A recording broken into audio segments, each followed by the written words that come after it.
wabarakatuh. Salam sejahtera. Perkenalkan, nama saya Rizky Setiadi SPDMT dengan NIDN 0027119106. Saya merupakan salah satu dosen di program studi Teknik Mesin Fakultas Teknik Universitas Negeri Semarang.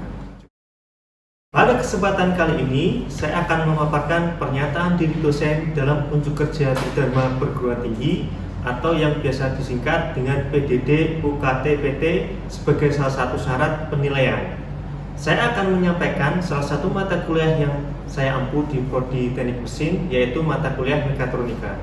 Penjelasan tersebut akan saya bagi menjadi 4 bagian, yaitu 1. Deskripsi mata kuliah, 2. Capaian pembelajaran lulusan atau CPL, yang ketiga adalah capaian pembelajaran mata kuliah atau CPMK, yang keempat adalah sistem penilaian. Mekatronika merupakan mata kuliah wajib di program studi Teknik Mesin yang diambil pada semester 6 dengan beban ajar sebanyak 2 SKS.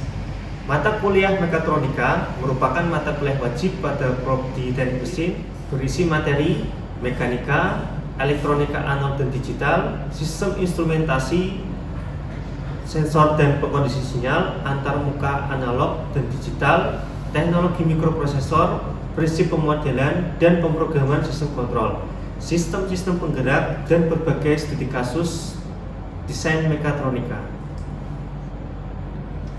Capaian pembelajaran lulusan yang terdiri dari sikap, pengetahuan, dan keterampilan yang dirangkum dalam 6 capaian pembelajaran lulusan atau CPL, yaitu CPL 1, mampu merancang sistem proses dan komponen mesin dengan pendekatan analitis dan mempertimbangkan standar teknis, aspek kinerja, keandalan, kemudahan penerapan, keberlanjutan, serta memperhatikan faktor-faktor ekonomi, kesehatan, dan keselamatan publik. CPL 2, mampu berwirausaha dan bekerja efektif, baik individual maupun dalam tim multidisiplin atau multibudaya. CPL yang ketiga, mampu menerapkan matematika, sains, dan prinsip rekayasa atau engineering principles untuk menyelesaikan masalah rekayasa kompleks bidang teknik mesinan. CPL 4, bekerja sama dan memiliki kepekaan sosial serta kepedulian terhadap masyarakat dan lingkungan. CPL yang kelima, menguasai konsep teoritis sains bidang teknik mesin, aplikasi matematika rekayasa, prinsip-prinsip rekayasa, sains rekayasa, dan perancangan rekayasa yang diperlukan untuk analisis perancangan sistem, proses, produk, atau komputer. CPL ke-6, mampu menerapkan pemikiran logis, kritis, sistematis, dan inovatif dalam konteks pengembangan atau implementasi ilmu pengetahuan dan atau teknologi bidang teknik mesin. Adapun capaian pembelajaran mata kuliah atau CPMK, terdapat 4 CPMK. Yang pertama, mahasiswa mampu menjelaskan, mendesain, dan membuat aplikasi-aplikasi kreatif yang berkaitan dengan produk mekatronika. CPMK kedua, mahasiswa mampu menjelaskan dan mendeskripsikan komponen dan prinsip kerja pada digital analog dan analog digital serta sistem penggerak mekanik. Yang ketiga, mahasiswa mampu menjelaskan dan mendeskripsikan sistem mekatronika, jenis dan prinsip kerja sensor, dan jenis pengkondisi sinyal. Yang keempat, mahasiswa mampu menjelaskan dan mendeskripsikan perangkat keras dan lunak untuk aplikasi mekatronika. Pada kesempatan ini, saya akan menjelaskan metode pembelajaran pada mata kuliah mekatronika yang meliputi delivery, interaction, dan assessment, yang biasa disebut dengan DIA. Delivery merupakan penyampaian materi mata kuliah kepada mahasiswa. Interaction merupakan interaksi antara dosen dengan mahasiswa dan mahasiswa dengan mahasiswa. Assessment merupakan penilaian akhir mahasiswa yang terstruktur secara objektif. Pada komponen delivery, pelaksanaan mata kuliah mekatronika dilaksanakan selama 16 kali pertemuan yang dilakukan di kelas dan di laboratorium, sebanyak 14 kali pertemuan dan 2 kali pertemuan untuk ujian tengah semester dan ujian akhir semester. Pada mata kuliah mekatronika, materi yang diajarkan meliputi konsep dasar mekatronika, elemen-elemen mekatronika, sensor, aktuator, motor DC, motor 1 fase dan 3 fase, motor stepper, pneumatik hidrolik, dasar-dasar programmable logic controller atau yang biasa disebut dengan PLC, fungsi timer dan counter PLC, human machine interface atau HMI, data akuisisi, dan robot. Metode yang digunakan yaitu ceramah, demonstrasi, simulasi dan praktik langsung, serta diskusi kelompok untuk memecahkan kasus yang ada di industri. Model pembelajaran yang digunakan adalah menggunakan case method, di mana mahasiswa dibagi menjadi beberapa kelompok untuk mendesain, memprogram, mensimulasikan, dan mempresentasikan berdasarkan kasus-kasus yang dijumpai di industri. Salah satunya adalah pembuatan desain robot pick and place untuk industri pupuk. Selanjutnya adalah komponen interaction. Pada kegiatan ini dilakukan komunikasi interaktif mahasiswa dengan dosen dan mahasiswa dengan mahasiswa. Interaksi dosen dengan mahasiswa terkait dengan tanya jawab dan diskusi untuk pemahaman mahasiswa terhadap materi yang disampaikan. Komunikasi mahasiswa dengan mahasiswa dilakukan selama proses pembelajaran saat diskusi studi kasus dan praktek di laboratorium. Dan yang terakhir yaitu komponen assessment. Pada komponen assessment terdiri dari 6 indikator penilaian yang meliputi aktivitas partisipatif, hasil proyek, tugas harian, kuis, ujian tengah semester, dan ujian akhir semester. Aktivitas partisipatif sebesar 15%, nilai ini diambil dari partisipasi mahasiswa dalam mengikuti perkuliahan mekatronika. Hasil proyek sebesar 40%, nilai ini diambil dari proyek studi kasus pada industri. Tugas harian sebesar 10%, nilai ini diambil dari tugas harian yang diberikan. Kuis sebesar 5%, nilai ini diambil dari kuis yang diberikan selama perkuliahan. Ujian tengah semester atau UTS sebesar 15% dan ujian akhir semester sebesar 15%. Berikut saya akan menyajikan video pembelajaran di kelas pada mata kuliah mekatronika. Materi yang saya sampaikan adalah Programmable Logic Controller atau PLC, di mana PLC ini sangat dibutuhkan di industri untuk sistem otomasi yang sesuai dengan era industri 4.0, di mana PLC ini dapat mengontrol jalannya mesin secara otomatis sehingga dapat meningkatkan efektivitas dan efisiensi produksi pada industri.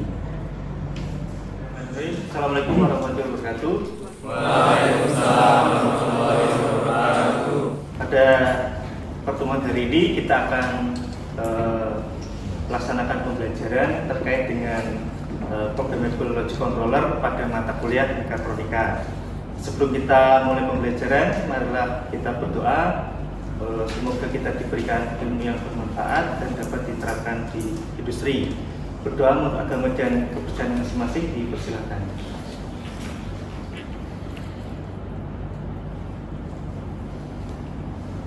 Ya. Baik,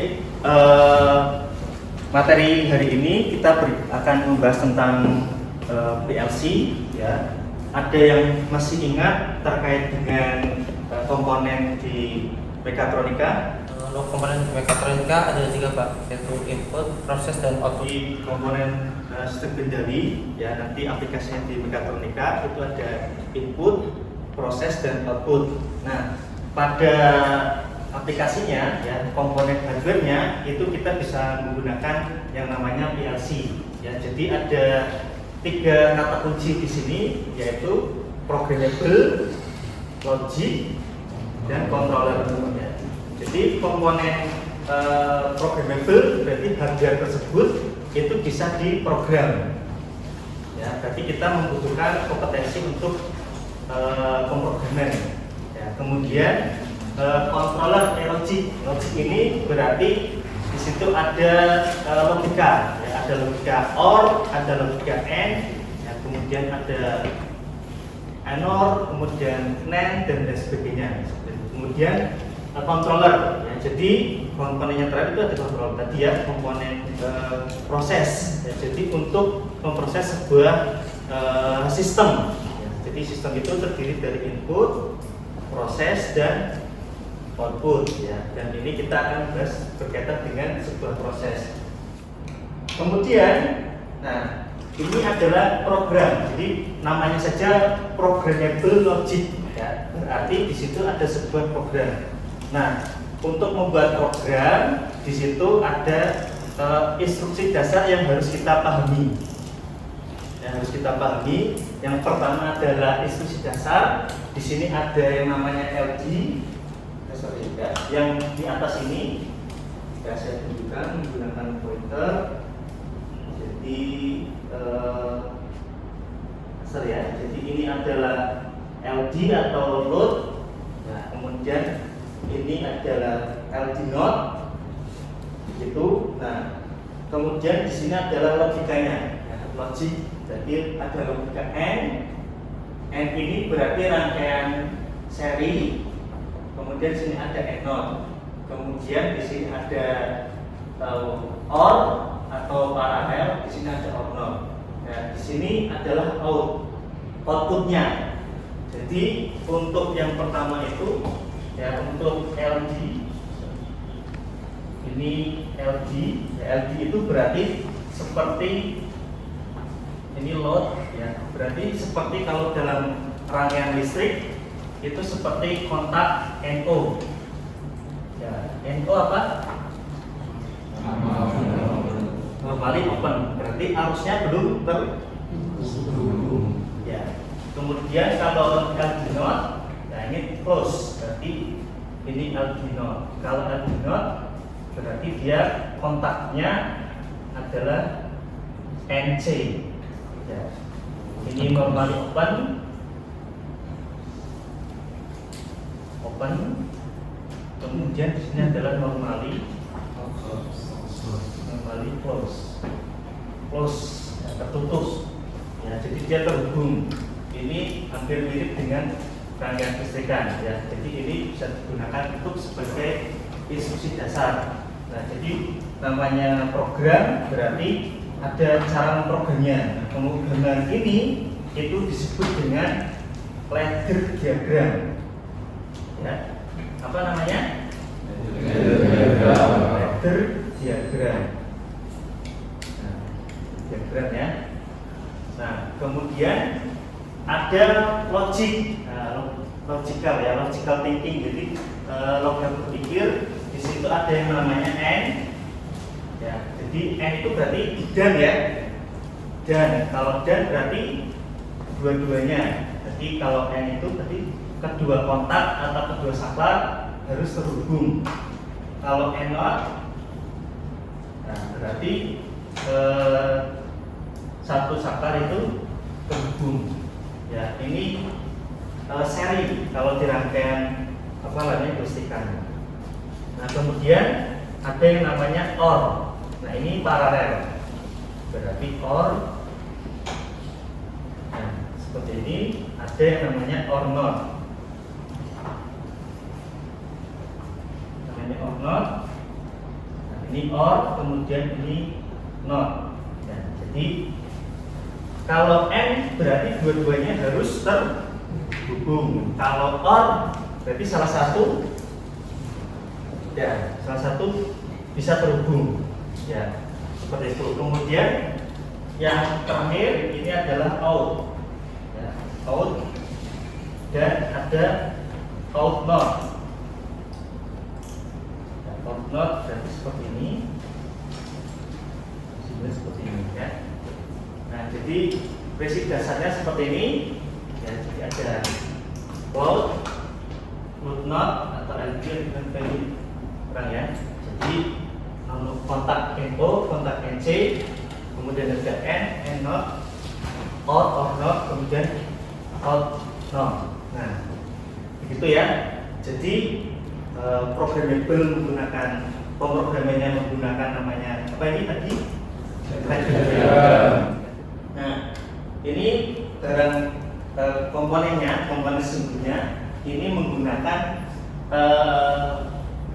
inputnya ada 12. Jadi kalau kita membeli PLC, ya.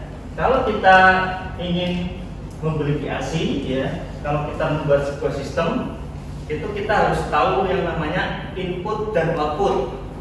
Ya, input dan output itu namanya, kalau dibahasakan itu namanya IO, input output. Ya, kalau misalkan di sini contohnya inputnya itu ada berapa? 0-nya sampai 11 ya, berarti 12. Outputnya ada 8. Nah, berarti IO-nya ada 20.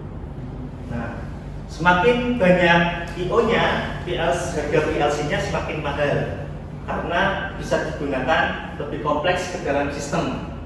Ya, jadi sudah ada input, ada output. Nah, ada L1, ada L2 itu digunakan untuk listrik. Nah, kemudian di situ akan ada COM. COM itu nanti sebagai tegangan input. Nah, COM output juga sebagai tegangan output. Nah, seperti itu. Power itu menunjukkan kalau ada tegangan listrik dia nyala. Kalau run itu nanti kalau sudah dimasukkan programnya, kemudian kalau alarm dia akan error dan seterusnya ya. Nah, di situ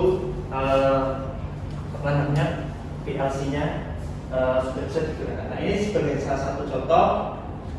Nah, rangkaiannya, wiring diagramnya. Jadi L1, L2 itu harus digunakan dengan arus listrik 220 volt AC. Selanjutnya, ya, ini nanti powernya akan nyala. Nah, untuk membuat tegangan input dan output menyala, maka kita menggunakan namanya power supply. Nah, power supply ini kalau untuk input, ya, jadi tegangan input, ya, jadi tegangan input itu menggunakan 24 volt DC.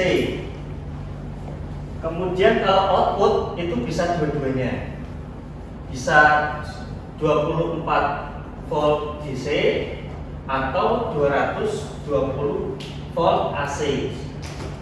Nah, ini tergantung dari COM. Ya, jadi ada COM output, ya, COM input juga ada. Nah, kalau COM input itu harus 24 volt DC. Harusnya harus searah. Seperti itu ya. Nah, ini kita lanjutkan. Jadi di sini ini sebagai salah satu contoh, ini LN untuk listrik 220 volt baru menyala. Lalu ada input, ada COM input, berarti masuk ke input ini negatif. Nah, selanjutnya kita berikan saklar, ya, sehingga nanti kalau misalkan COM-nya ini negatif tegangannya, maka saklarnya di sini itu harus positif. Ya, saklar itu ada dua kaki, maka karena yang tadi alamat 00 di situ itu sudah negatif, ya, karena COM-nya negatif, berarti di situ semua tegangannya negatif. Ya, maka satunya itu harus positif. Kemudian ini lampu, ini contoh lampu. Nah, ini ada inputnya. Kalau lampu kebanyakan menggunakan 220 volt, ya, maka di sini ya. Nah, sampai di sini ada yang mau ditanyakan, silakan. Kalau ada yang mau bertanya, ya, Pak. Izin bertanya, Pak. Silakan. Bagaimana aplikasi PLC pada dunia industri? Karena bisa kita lihat seiring perkembangan zaman dunia industri itu yang semakin pesat, PLC ini sangat dibutuhkan pada dunia industri untuk mengontrol suatu mesin. Jadi bagaimana aplikasinya pada suatu pengontrol mesin gitu? Ya. Baik, terima kasih. Jadi untuk aplikasi PLC ini sangat banyak, ya, bisa digunakan atau diaplikasikan ke dalam berbagai industri. Ya, kalau misalkan dari teman-teman mahasiswa nanti ingin bekerja di industri pertambangan, ya, tadi bisa untuk mengontrol batu bara, ya, motor listrik, ya, sehingga bisa mentransferkan batu bara dari satu tempat ke tempat lain, ya, secara otomatis. Kemudian ke industri obat-obatan atau farmasi, ya. Jadi nanti outputnya bisa dikompilasi dengan sistem pneumatik, ya elektropneumatik, nah itu untuk sistem packaging. Ya, jadi bisa untuk membuat sistem otomasi untuk pengembangan pada industri farmasi, karena untuk outputnya menggunakan pneumatik yang bersih sehingga nanti bisa diaplikasikan ke industri farmasi, ya seperti itu. Kemudian di industri pembangkit, ya industri pembangkit nanti kita bisa mengkompilasi dengan yang namanya HMI atau Human Machine Interface seperti itu. Nah itu nanti bisa untuk mengontrol dan memonitoring proses pembakaran ya pada pembangkit listrik seperti itu ya. Jadi inputannya nanti bisa diganti dengan sensor, bisa dengan sensor suhu, bisa dengan sensor tekanan. Ya, outputnya bisa digunakan untuk mengatur pompa, katup dan lain sebagainya. Nah kemudian di industri manufaktur ya itu bisa untuk CNC. Ya, jadi aplikasinya juga bisa di CNC. Jadi ketika kita membuat coding, membuat coding G-code, nah itu nanti G-code tersebut sebagai inputan yang nantinya di dalamnya itu sudah terintegrasi dengan PLC. Jadi ada HMI-nya, Human Machine Interface untuk membuat G-code-nya, lalu di dalamnya sudah ada PLC-nya, sehingga nanti output-nya itu bisa menggerakkan motor pada CNC secara otomatis seperti itu ya. Kita bisa mengatur putaran pada mesin CNC seperti itu aplikasinya. Kita memasuki tahap evaluasi. Jadi kita sudah mempelajari 2 timer yang menggunakan Gantt-chart. Nah sekarang kita evaluasi menggunakan Gantt-chart diagram. Gantt-chart ini ada 3 timer ya. Silakan bisa dikerjakan untuk evaluasi. Jadi ketika 00 ditekan maka dia akan menyalakan output 100 dan kemudian mematikan T1 nya mati, mematikan 00 dan mematikan 02 dan menyalakan 01. Kemudian berikutnya langsung mematikan ini dan menyalakan di atasnya. Jadi ini agak tricky ya, agak tricky karena ketika timer 2 selesai itu menyalakan 2 lampu,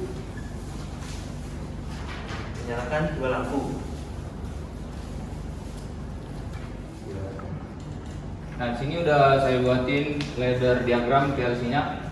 Nah, di saklar 01 ini itu fungsinya start. Jika kita tekan startnya maka ini akan menutup, dia normally close. Maka lampu indikator ini bisa kita ibaratkan lampu indikator ini akan menyala. Ini internal relay itu di 200 di 00. Jika ini nyala maka ini akan normally close. Ini juga normally close. Nah maka itu timer 00 ini akan mulai menghitung. Dia mulai menghitung. Nah ini kan di 200 nyala, maka ini akan menyala. Sorry, ini aturannya ini normally close. Salah ini tadi.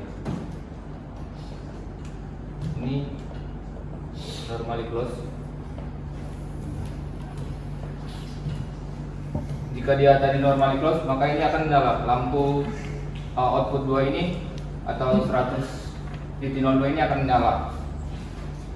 Nah, ini kan timer 1 nih. Timer 1 lagi jalan. Nah, jika timer 1 ini sudah mati, misal timer 1 mati, yang timer 00 ini mati, maka yang normal di timer 00 yang normally close itu akan di timer 00 yang normally open itu akan jadi normally close.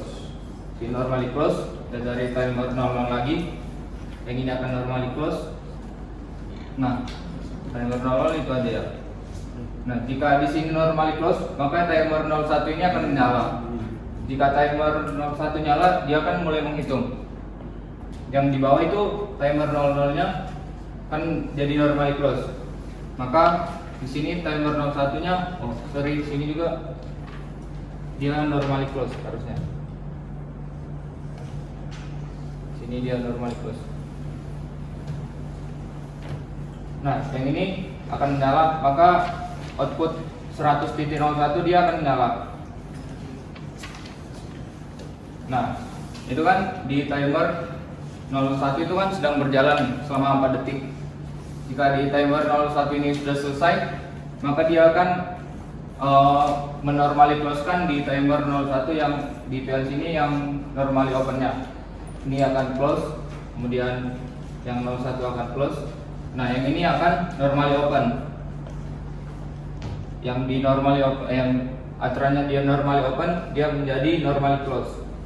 Ini akan mati. Yang ini juga akan mati. Yang tadi juga seperti itu. Di timer 01 kan sudah habis, yang normally close dia jadi normally open. Ini jadi lampunya jadi mati. Sekarang di timer 01, jika timer 01 nya sudah habis, yang timer 01 aturannya normally close, normally open jadi akan close. Ini jadi close, kemudian 100.00 itu akan menyala.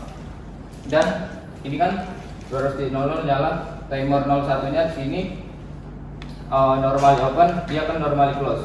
Di timer di output 100.2 juga dia akan menyala. Jadi dua lampu nyala bersamaan. Seperti di ini, dua lampu nyala bersamaan. Kemudian jika timer 02 ini selesai, jika timer 01 ini kan timer 01 menyalakan timer 02. Nah, kita loopingnya itu menggunakan timer 02 untuk looping di timer 01. Jika timer 02 nya ini habis kan, dia otomatis akan membuat yang tadinya normally close akan menjadi normally open. Nah, di sini kan dia normally open, dia jadi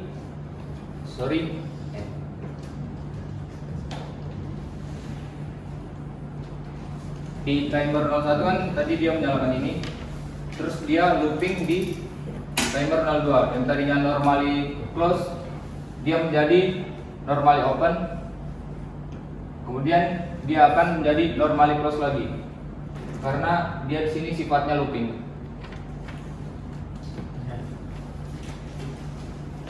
Baik, ya, itu ya. Jadi untuk program PLC ini sebenarnya ada banyak cara, ya, tidak hanya seperti ini.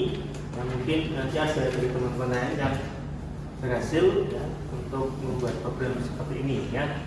Jadi beri tepuk tangan buat. Baik, untuk selanjutnya minggu depan kita akan berjumpa kembali ya untuk praktek program itu logic controller ya. Kita akan membuat program yang secara langsung menggunakan program programmer ya. Sebelum kita tutup ya, jadi pertama tadi PLC itu ada 3 kata kunci ya, ada programming ya, ada logical ya, ada logic, nah seperti ini logic, kemudian kontrol yang bisa dikontrol, kemudian aplikasinya bisa digunakan ke berbagai industri. Jadi mata kuliah mekatronika ini pada sumbasan PLC ya, ini sangat bermanfaat bagi teman-teman yang akan bekerja di industri ya. Begitu dari saya untuk sesi perkuliahan pada hari ini ya, pada mata kuliah mekatronika pada sumbasan terkait dengan program logic control. Kita bertemu pada minggu depan untuk praktek pemrograman. Saya akhiri. Assalamualaikum warahmatullahi wabarakatuh. Terima kasih Pak. Demikian video pernyataan diri dosen dalam unjuk kerja Tridharma Perguruan Tinggi atau PDD UKT-PT di bidang pengajaran berdasarkan prinsip DIA. Terima kasih atas kesempatan yang diberikan kepada saya. Wassalamualaikum warahmatullahi wabarakatuh.